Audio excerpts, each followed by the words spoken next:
ازيكم يا اخواتي، عاملين ايه؟ يا رب تكونوا بخير. قبل اي حاجه انا عايزكم تصلوا على النبي وتشتركوا في القناه وما تنسوش اللايك.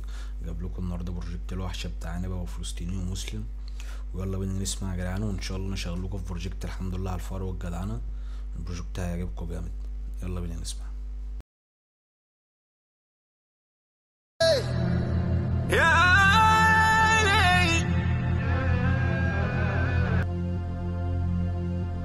نفس يتحدث من أنا الأحدث